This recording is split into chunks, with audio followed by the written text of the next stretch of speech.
In the last 10 years, I've sold over 100 different SKUs online. I've sold on Etsy, eBay, TikTok, YouTube, Amazon, personal websites. I've had over 100 different products, and now I can confidently say bows are the hardest out of all of those to profit on. Yes, I've sold a lot of archery products, but I've had many other products that are completely unrelated, that I've sold online with zero audience around those products. So it raised the question, if you were to have a bow making business, how would you make money doing so? There are a couple really big red flags of things that I would recommend you shouldn't do. There's two ways that are the easiest to make money making bows. One is scale, two is uniqueness with hard to repeat items. This video is basically an essay to myself, so I can watch this in a few years when I get tempted to do ideas that just are not the best. So Kramer, what you shouldn't do is try to make one-off custom bows. You've done this 3 or 4 different times in your bow making career, and every time you've done it, it hasn't turned out well. Here's why. Do not, and I repeat, do not build custom bows that's a different design than a form you already have prepared for it. If you are going to build a custom bow, you need to have already have some good idea of the system on how to build it and how long it'll take. On your own time, experiment with new designs, and then when you find one that's really good, put that in its box. And if someone wants to swap out one type of wood for another, you can do that type of custom. But if somebody says, hey, do you offer a 72-inch recurve? And I say, I don't. And they ask, can you do that? Don't say yes, don't say yes. Even though you could take the time to build that form, do that on your own time if you want to later on. Say, I'll get back to you in 3 months and let you know if I can do that.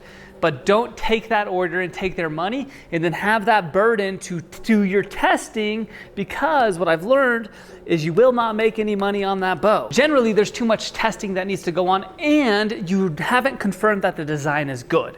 So if it's their design and their idea, you may make that bow, but they may get frustrated at you because it doesn't perform well, even though you could have followed exactly what they asked. Rule number 2, you'd be wise to not take pre-orders in most cases. The only time I would take pre-orders is if I've built the same bow 50, 100, 200 times, and I know what they're ordering at that poundage. I've got all the measurements and all the details dialed in, and I know I can produce that on the first one. It creates a bunch of operational lag if you take a custom order, but it takes multiple bows to nail the design they have. I wouldn't want you to take an order for a bow that takes 3 tries to get the finished bow. And now the materials you spent on these 3 bows cost more than you even got paid for that one. Not too long ago, I actually made this mistake. I took an order for a bow and I didn't have a form for it. I had an old prototype, but I no longer had that form, but in my mind, I was like, oh, I can produce that again. So I slapped together a form. It was the right shape, but the clamping method I was using took longer time than needed.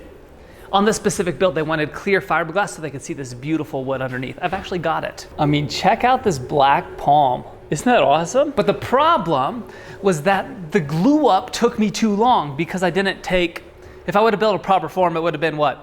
Maybe $2,000 in materials, and it's about 4 days of time I've got it down to. So if it's $2,000 in materials, 4 days of time for the form, making minimum wage, then I'm $2,500. So I'm $2,500 into the project before I've even priced out their material or my time building the actual bow. And what really sucked about this one is this customer sent me his own wood, and it just ripped me apart that I wasn't able to deliver. And the reason I couldn't deliver is because I did a form that took longer in the glue up.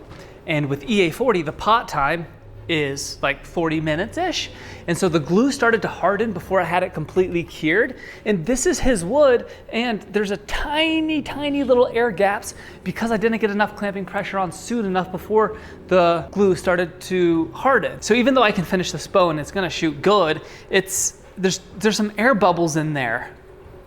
I can't sell it. So lesson learned, don't take pre-orders, and don't take orders for a bow where you have to build a custom jig or custom form. So if you're gonna make money bow making, there's 2 ways. One is build a systemized bow system so that you can offer a competitive price, even rivaling Chinese bow prices. This is gonna come down to your technology, your skill, your system building. If you can dial all those things in to be able to offer this bow at scale, it can be profitable, but the systems have to be dialed and it takes a lot of upfront cost.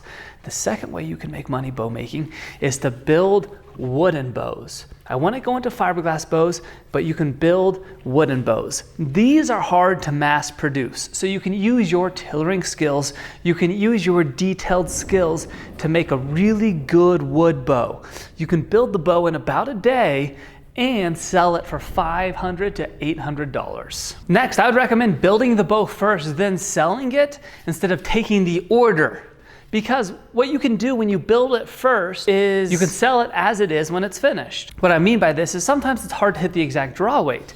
So I might be going for a 45-pound bow and it ends up being a 43-pound bow.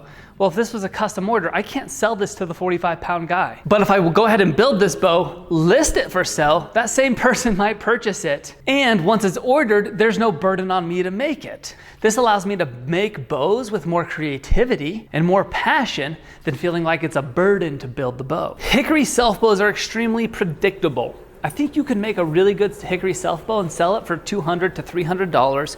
I think you could get the working time on the bow less than 3 hours and it be dialed in. The cool thing with hickory is that the thicknesses are very consistent with each board, meaning the wood from one board to another interacts very similar to each other. So you could build jigs and systems to tailor this mostly and then just do final tweaking. You could make the bow for $100 of material. You could spend 5 hours on it and sell it for $300 and make $200 in those 5 hours. That's not calculating all the time of listing it and actually selling it and things like that. But honestly, that business model's not too bad for bow making. The other cool thing with the hickory is it's extremely durable. So if you make a bow that's over 66 inches, the breakage rate on this bow is gonna be really low. The other thing is I would build like a custom Osage like this, Osage bamboo backed, and maybe charge $600 to $800 for it.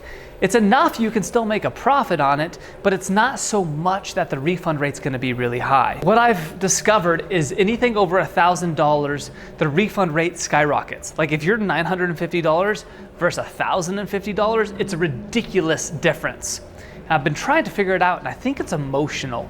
I think crossing that $1,000 mark is really emotional for people financially and they feel that financial burden a lot more. And if someone's buying your bow and it's a financial burden or strain on their life, it doesn't matter how good the bow is, eventually they're gonna ask for a refund because dinner is more important than a bow. Now, if you can guarantee you find customers that they can spend $2,000 and it's like buying a biscuit, it doesn't matter, it doesn't affect them emotionally at all, they just want the bow, yeah, whatever, here, just take the money. Those are the great customers, but in archery, it's a very, very, very, very small percentage of people. And a downside to having an audience is sometimes I think I found those people where I've sold $2,000 bows and it was actually a financial strain on them. And I wish I would have known that before I sold it. And I ended up getting returns or refunds because the bow was never gonna fulfill them. It wasn't gonna fulfill them as much as their need to drive to work. They could have went in debt to purchase the bow from me. And so now they have this big financial strain on their family. And now their financial strain's emotionally connected to me and I'd never want that for them. So in those cases, I'm glad they refunded it because I want the best for them. But on the business model side of things, you want to avoid selling to those people. The other way you could make money bow making that I think would be really interesting is to do a bow making class. So for hickory self bows, if you know bow making and you've done it for a while and you're pretty good at it, you could have maybe 3 to 5 to, I want to say any more than 5 to 7 people come and you teach them how to make a bow in person. The course maybe guarantees that they end with a successful bow. And you get a bunch of hickory staves, you set it up, a hickory self bow would be a great example because you could do that in a day and you don't need to wait for glue to dry. The people come, they get to leave with a bow, they get to participate in making it and learn from all the knowledge you have. Charge $500 per person for 5 people, that's a $2,500 day. You have the tools and jigs and stuff set up and you're there facilitating, helping everybody build a bow.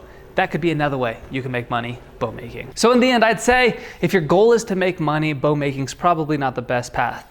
But if you want to maybe fund your bow making, the hobby of it, you could definitely sell bows to do that. Don't take pre-orders. I would in most cases be a solopreneur, make a bow, and then sell it. If you're gonna try to scale into a business, it's going to cost a lot of time and a lot of money to build out the systems to be able to dial it in. This is from experience. I've done both. Neither's wrong. And I don't want to be a victim of a scenario, but the economics on the bows is quite difficult. I made a video on this a couple years ago. There are currently some Chinese bows on Amazon that you can purchase, and it's cheaper than if you were to buy the materials to buy your own bow. If we want our country to make bows, we need to figure out how to source the materials cheaper. We need to crush the technology and the system buildings of it so that it becomes economical. Otherwise, there's no way to compete. With that, I never did back down from a good challenge. So one of the things I'm doing right now is building the best jigs, the best bow making system that I can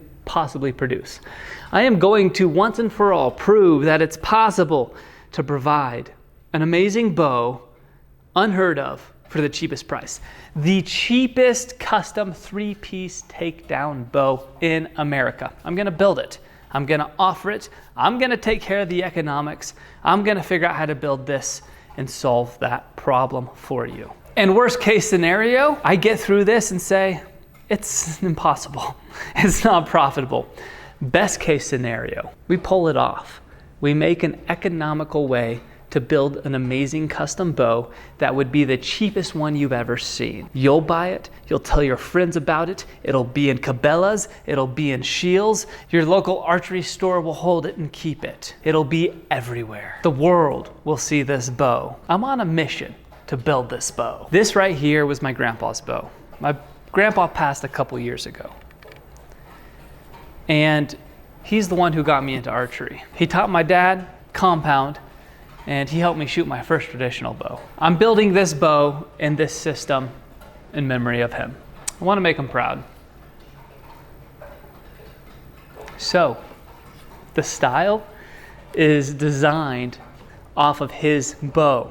This is the bow. He had these massive mule deer antlers in his he had a shed, and the shed was full of fletching jigs and arrows and hundreds of archery trophies he had. And this bow right here, he would put up, and he'd store it on the antlers of this massive mule deer he shot. And man, it gives me good feelings. So, Grandpa, this one's for you.